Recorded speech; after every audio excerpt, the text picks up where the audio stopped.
Welcome to my YouTube channel the legal lady and I am Preeti Saman. और हम कर रहे हैं बीएनएस के लेक्चर सीरीज। ठीक है, बीएनएस की लेक्चर सीरीज में हमने कंटिन्यू कर रखा है राइट टू प्राइवेट डिफेंस के बारे में। और हम इस क्लास में, जैसे पिछली क्लासेस में हमने पढ़ा कि प्राइवेट डिफेंस जो है वो राइट ऑफ प्राइवेट डिफेंस है वो कौन से केसेस में मिलता है।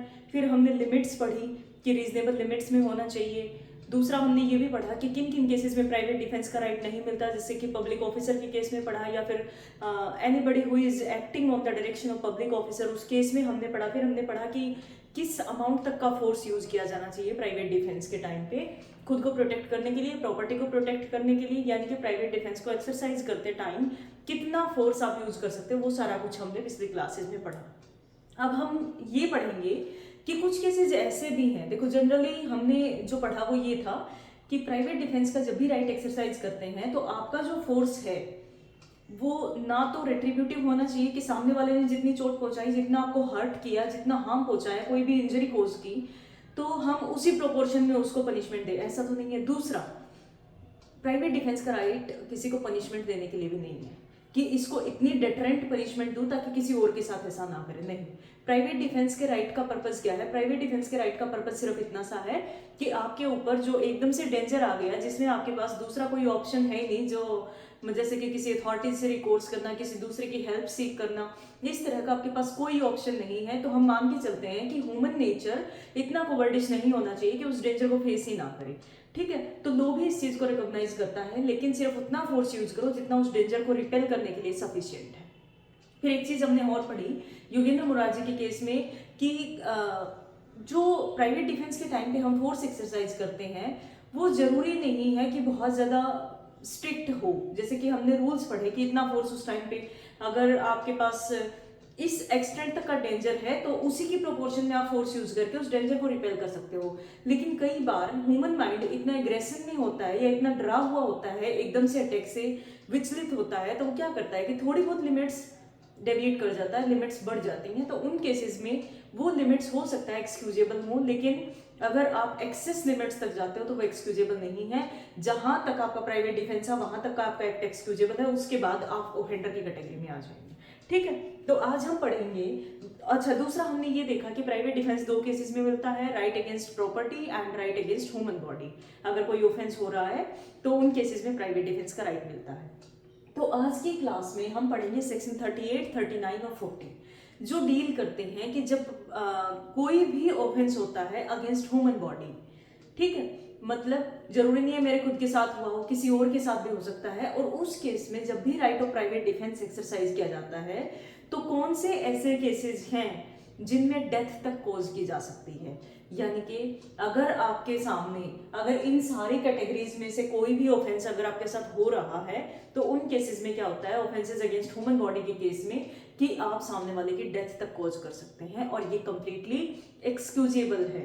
दूसरा, हम पढ़ेंगे कि ऐसे कौन से केसेस हैं जिनमें डेथ कॉज नहीं कर सकते। और हम सेक्शन 40 में हम ये पढ़ेंगे कि राइट ऑफ प्राइवेट डिफेंस है, स्पेशली यहाँ पे हम बॉडी का पढ़ेंगे, तो वो कब शुरू होता है और कब तक चलता है। तो हम स्टार्ट करेंगे। वैसे तो सेक्शन 38, 39, 40 सीक्वेंस है, लेकिन सबसे पहले हम पढ़ेंगे section 40।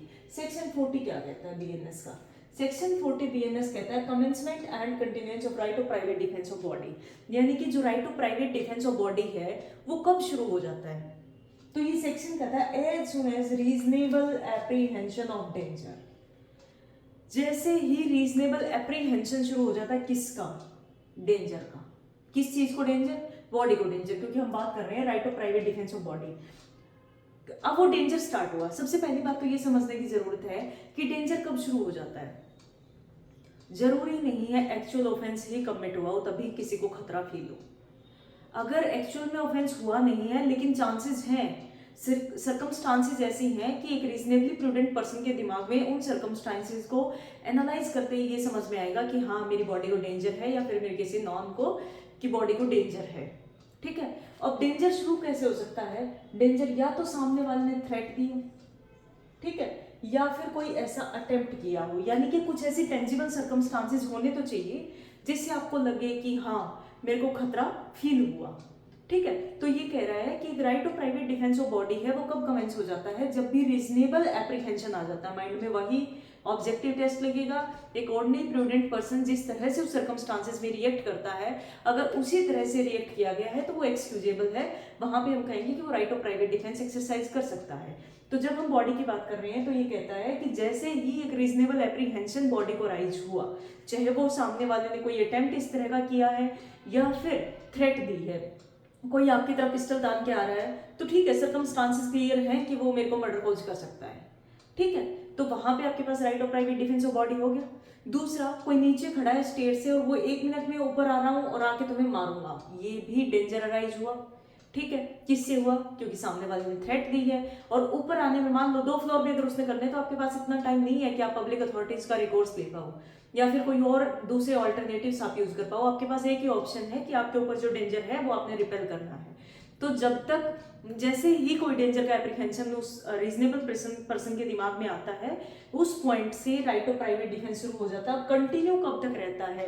As long as such apprehension of danger to body continue. जैसे ही डेंजर खत्म होता है, राइट ऑफ प्राइवेट डिफेंस भी खत्म हो जाता है। जैसे ही वो सर्कमस्टांसेस एंड होती हैं जिसकी वजह से रीजनेबल एप्रीहेंशन किसी के दिमाग में आता है कि सामने वाला व्यक्ति मेरी बॉडी को या किसी भी नियर एंड डियर वंस की बॉडी को नुकसान पहुंचाने वाला है, और जैसे ही वो खतरा खत्म होता है, यानी कि सामने वाला भाग गया है या फिर वो बेहोश हो गया है, उसके हथियार गिर गए हैं, जो भी है, कुछ ऐसे सर्कमस्टांसेस अराइज हुए जिसकी वजह से आपके दिमाग में कॉन्फिडेंस आ गया कि अब मेरे को कोई डेंजर नहीं है, तो वहां पे right of private defence of body क्या हो जाता है? खत्म हो जाता है, ठीक है। उसके बाद हम आते हैं सेक्शन 38 पे। सेक्शन 38 बहुत इंपॉर्टेंट सेक्शन है। ए से लेके जी तक इसके क्लॉजेज हैं। इसमें ये बात करता है कुछ ऐसे सर्कमस्टांसेस की जिसमें right of private defence against body human being क्या भी कर सकता है? डेथ भी कॉज कर सकता है। किसकी? सामने वाले की, यानी कि जो आपके खिलाफ ऑफेंस कमिट कर रहा है, ठीक है। तो ये ऐसी कौन सी कैटेगरी है जिसमें डेथ तक भी कॉज की जा सकती है? तो सेक्शन 38 कहता है when right of private defence of body extends to causing death. तो सबसे पहला, such an assault as may reasonably cause the apprehension that death will otherwise be the consequence of such assault। तो सबसे पहली जो circumstance है वो कहती है कि कोई एक ऐसा असोल्ट हुआ, ठीक है। असोल्ट को अगर जनरल पार्लेंस की बात मैं करूं तो इसको ऐसे समझो, असोल्ट का मतलब मारपीट, ठीक है।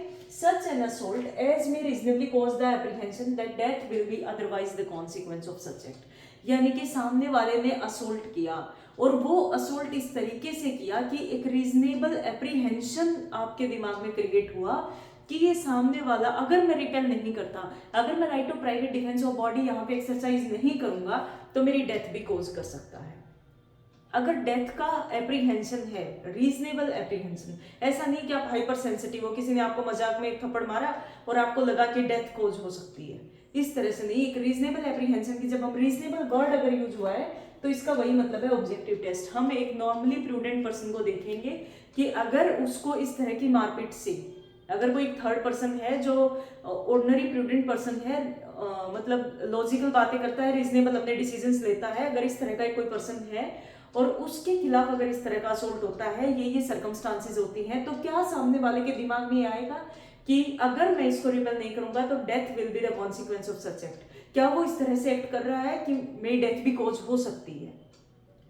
अगर रीजनेबल पर्सन के हिसाब से देखने के बाद ये निकल के आता है कि हाँ, ये असोल्ट इस एक्सटेंट तक का था या फिर असोल्ट इस तरह से किया गया, यानी कि मैनर ऑफ डूइंग एक्ट या फिर उसका कॉन्सिक्वेंस जो आ रहा था, उसके बेस पे हम ये कंक्लूड कर पाते हैं कि अगर प्राइवेट डिफेंस का राइट एक्सरसाइज ना किया होता तो इस पर्सन की सामने वाला डेथ कॉज कर देता। तो उस केसेस में प्राइवेट डिफेंस एक्सरसाइज करते टाइम जो अक्यूज्ड है वो डेथ तक भी अगर कॉज कर देता है तो वो एक्सक्यूजेबल है कंप्लीटली, ठीक है। ये आपका पहला क्लोज है। दूसरी बात क्या है कि यहाँ पे जो हम माइंड टेस्ट कर रहे हैं, हमने कहा कि as may reasonably cause the apprehension. हम किसका माइंड टेस्ट कर रहे हैं? 2 पर्सन है, एक है एग्रीवेटर जिसने स्टार्टिंग की है और जिसके खिलाफ प्राइवेट डिफेंस हमने एक्सरसाइज किया, दूसरा कौन है? अक्यूज्ड, जिसने प्राइवेट डिफेंस एक्सरसाइज किया था लेकिन उसकी वजह से उस पर कोई चार्जेस लगे हुए हैं कि तुमने ये किया है, और वो जो पर्सन है जो अक्यूज्ड है वो प्राइवेट डिफेंस का राइट सीक कर रहा है। ये सर्कमस्टांसेस होती है। तो यहाँ पे जो हम माइंड चेक कर रहे हैं, रीजनेबल कॉज द एप्रीहेंशन, किसका मेंटल स्टेट चेक करना है? अक्यूज्ड का मेंटल स्टेट चेक करना है, क्योंकि उसके खिलाफ ऑफेंस हो रहा था तो उसके दिमाग में डर आया कि नहीं आया, ठीक है। तो वहां पे death can be caused. Clear है। सेकंड है such an assault as may reasonably cause the apprehension that grievous hurt will be otherwise the consequence of such act. Same चीज है, बस फर्क इतना है कि वहां पे जो असोल्ट था उससे आपके दिमाग में एक एप्रीहेंशन क्या आ रहा था कि डेथ हो सकती है। तो सिंपल सी बात है, राइट ऑफ प्राइवेट डिफेंस आपको डेथ तक कॉज करने का राइट देता है जिस हिसाब का डेंजर है। ठीक है। दूसरा ये कह रहा है कि अगर सामने वाले ने असोल्ट इस तरीके का किया कि आपके दिमाग में ये आया grievous hurt will otherwise be the consequence of such act, यानी कि बहुत ग्रीवियस कोई हर्ट हो सकता है, कोई बॉडी का पार्ट कट सकता है, दांत टूट सकता है, या फिर मतलब कोई बोन्स फ्रैक्चर्स हो सकती है, तो उन केसेस में भी अगर असोल्ट इस लेवल तक का है, रीजनेबल लिमिट्स का तो रखना ही रखना है। अब ऐसा नहीं है कि थोड़ा सा एक्सटेंट उसकी बढ़ी, जो एग्रीवेटर है थोड़ा सा उसने ज्यादा आपको फोर्स कोज किया तो आपको लगा कि grievous hurt will otherwise be the consequence और उसकी डेथ कोज कर दी। नहीं, रीजनेबल एप्रीहेंशन होना चाहिए, ऑब्जेक्टिव टेस्ट अप्लाई करेंगे और उसके बाद देखेंगे कि क्या एक ordinary prudent person in circumstances में ऐसे ही रिएक्ट करता। अगर वो सही लगता है, यानी कि ऑब्जेक्टिव टेस्ट अगर क्वालिफाई कर जाते हैं तो एक्ट एक्सक्यूजेबल है। अदरवाइज जहां तक का फोर्स आपका रीजनेबल था वहां तक आप प्राइवेट डिफेंस की एक्सरसाइज करने की कैटेगरी में आ जाओगे, एक्सक्यूज हो जाएगा। उसके बाद जितनी भी लिमिट आपने क्रॉस की वो ऑफेंस की कैटेगरी में जाएगी और उसके लिए कल्पेबिलिटी हो सकती है, लायबिलिटी हो सकती है। ठीक है। थर्ड क्लोज क्या कहता है? An assault with the intention of committing rape. Third है कि किसी ने असोल्ट किया, तीनों ही क्लोजेस में ये ऑफेंस तो होना चाहिए। मतलब अभी डेथ तो नहीं हुई है, डेथ होने के बाद तो प्राइवेट डिफेंस का राइट एक्सरसाइज हो ही नहीं रहा, या फिर ऐसा कह सकते हो कि किसी और की डेथ कोज कर दी उसके बाद प्राइवेट डिफेंस एक्सरसाइज किया। नहीं, अभी ऑफेंस तो हुआ ही नहीं है, लेकिन एक छोटा ऑफेंस हुआ है। कौन सा? असोल्ट। असोल्ट तो होना जरूरी है। ठीक है। जैसे ही असोल्ट हुआ उसके बाद की सर्कमस्टांसेस फिर हम सामने वाले का माइंड चेक करेंगे कि वो किस तरह से डरा हुआ है, क्या सर्कमस्टांसेस रीजनेबल एप्रीहेंशन कॉज करने की है। तो आपका थर्ड क्लोज कहता है assault with the intention of committing rape. अगर कोई असोल्ट कर रहा है सामने वाला पर्सन और उसकी इंटेंशन है रेप कमिट करने की। अब इंटेंशन क्या होता है? इंटेंशन प्रिज्यूम तो की नहीं जा सकती, इंटेंशन प्रूव करनी पड़ती है। तो इंटेंशन हम कैसे देखेंगे कि किस हिसाब से, किस मैनर में वो काम कर रहा है, उस हिसाब से हमें समझ में आएगा कि इसका जो कंडक्ट था, ये जिस तरह से एक्ट कर रहा था उससे ये क्लियर समझ आ रहा था कि सामने वाले की इंटेंशन रेप कॉज करने की है। और वो रेप कॉज करने के लिए किसी पर्सन के साथ, ऑब्वियसली विमेन के साथ अगर कोई इस तरह का फोर्स यूज कर रहा है, असोल्ट कर रहा है, तो उस केस में वो वुमेन क्या कर सकती है? डेथ भी कॉज कर सकती है सामने वाले पर्सन की। क्लियर है? इसमें माइंड चेक किसका होगा? यहाँ पे हमने पढ़ा कि as may reasonably cause the apprehension. ठीक है। हमने जो मेंटल स्टेट एनालाइज करनी है वो किसकी करनी है? जिसने प्राइवेट डिफेंस का राइट एक्सरसाइज किया है, जो अक्यूज्ड पर्सन है, जिसपे अभी चार्जेस लगे हैं और वो डिफेंस चाह रहा है प्राइवेट डिफेंस का। तो पहले दो क्लॉजेज में हमने सिर्फ उसकी मेंटल स्टेट देखनी है कि असोल्ट हुआ, यहां तक क्लियर है। उसके बाद क्या उसके दिमाग में ये आया, इस तरह का एप्रीहेंशन था, रीजनेबल था कि डेथ हो सकती है या ग्रीवियस हर्ट हो सकता है। लेकिन जब थर्ड क्लोज की बात कर रहे हैं, an assault with the intention of committing rape, यहाँ पे इंटेंशन किसकी चेक करनी है? यहाँ पे उस पर्सन की इंटेंशन चेक करनी है जिसके खिलाफ प्राइवेट डिफेंस का राइट एक्सरसाइज किया गया। अगर किसी लेडी के साथ कोई असोल्ट होता है और सामने वाले का कंडक्ट इस तरह का था कि वो रेप कोज करना चाहता है, तो उस केस में वो लेडी क्या कर सकती है? डेथ तक कोज कर सकती है। ठीक है। नेक्स्ट क्लोज क्या कहता है? An assault with the intention of gratifying unnatural lust. ठीक है। रेप में स्पेसिफिकली हम देखते हैं एक मैन है जो अक्यूज्ड होता है और वुमेन है जो विक्टिम होती है जनरली। ठीक है। लेकिन नेक्स्ट क्लोज क्या कहता है? Gratifying unnatural lust. इसमें जेंडर का कोई रोल नहीं है। अननेचुरल लस्ट सेटिस्फाई करने के लिए अगर कोई असोल्ट करता है और उसका मैनर ऑफ डूइंग एक्ट है वो इस तरह का है कि वो कोई अननेचुरल लस्ट अपनी सेटिस्फाई करना चाह रहा है, तो उस केस में भी जिस पर्सन के अगेंस्ट ऑफेंस होता है या उसका कोई नियर एंड डियर वन क्या कर सकता है? सामने वाले की डेथ भी कोज कर सकता है प्राइवेट डिफेंस में। ठीक है। यहाँ पे भी मेंटल स्टेट किसकी चेक करनी है हमने? जिसके खिलाफ प्राइवेट डिफेंस का राइट एक्सरसाइज हुआ है। नेक्स्ट है an assault with the intention of kidnapping और अबडक्टिंग। तो ये तो फिक्स रखो, इसमें भी असोल्ट है, यानी कि छोटा ऑफेंस तो हुआ है, मर्डर तो अभी नहीं हुआ। ठीक है। दूसरा क्या है?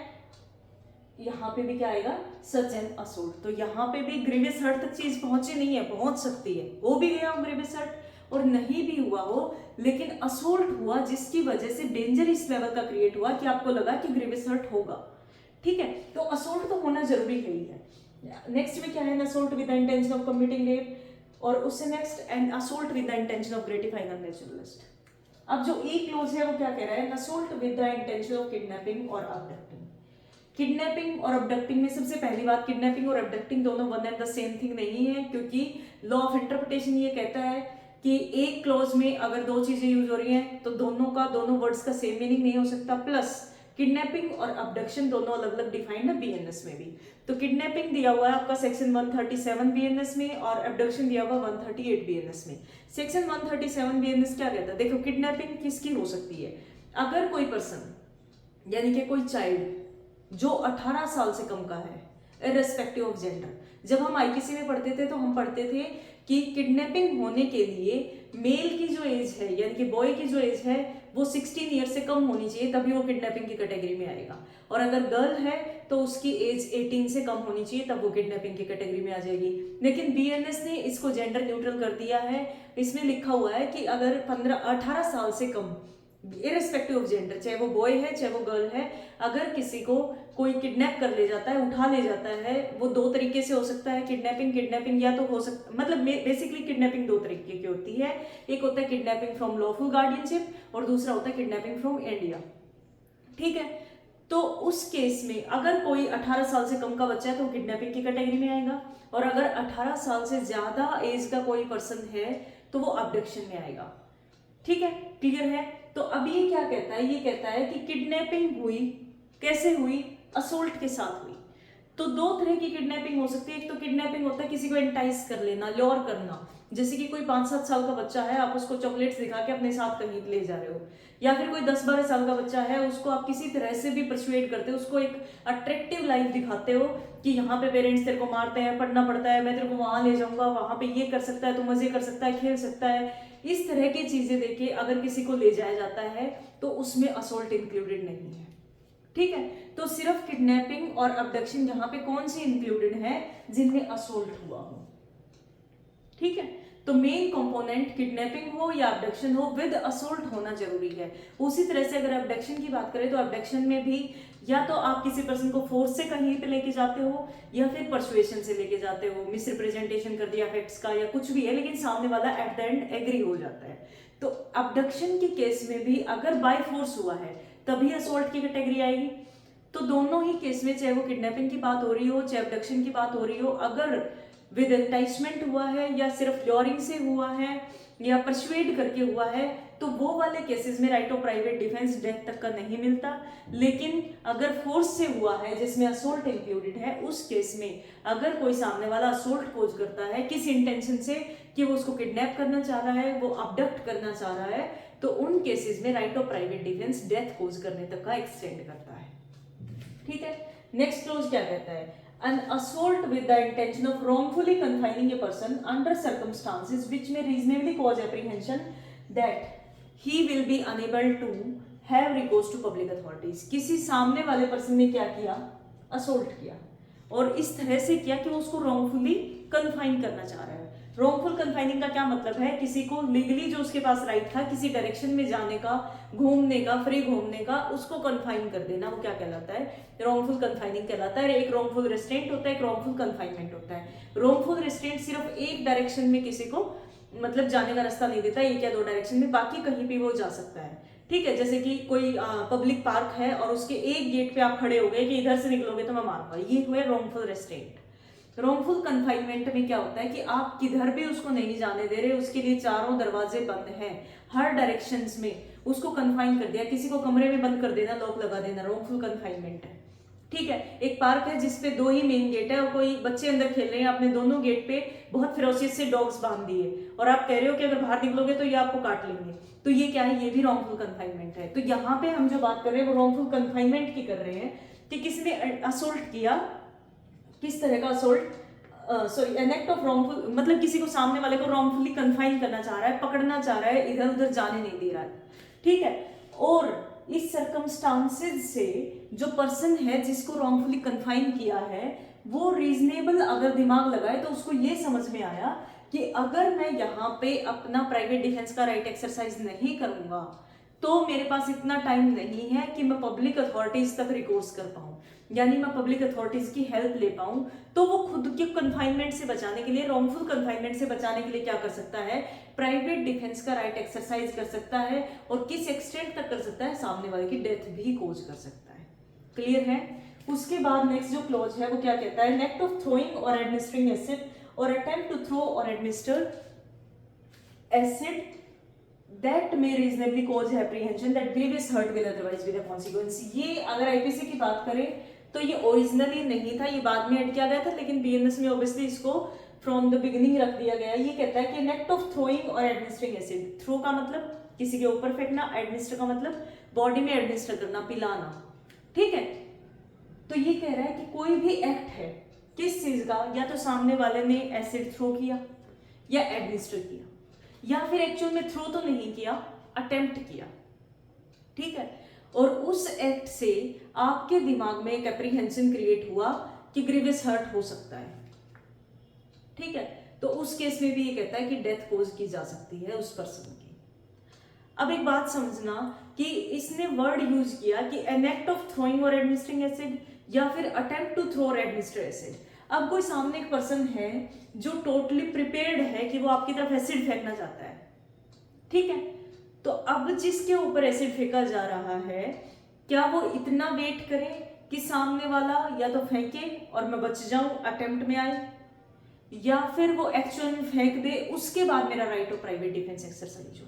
तो अगर इस क्लोज की बात करें तो इसमें ये थोड़ा सा फ्लो मुझे लगता है, क्योंकि यहाँ पे ये कहीं पे भी नहीं लिखा हुआ कि सिर्फ थ्रेट होने से कि सामने वाला एसिड थ्रो करना चाह रहा है, या प्रिपेरेशन, अगर सामने वाला टोटली प्रिपेयर्ड है और उसकी प्रिपरेशन से आपके दिमाग में रीजनेबल एप्रीहेंशन राइज हो जाए।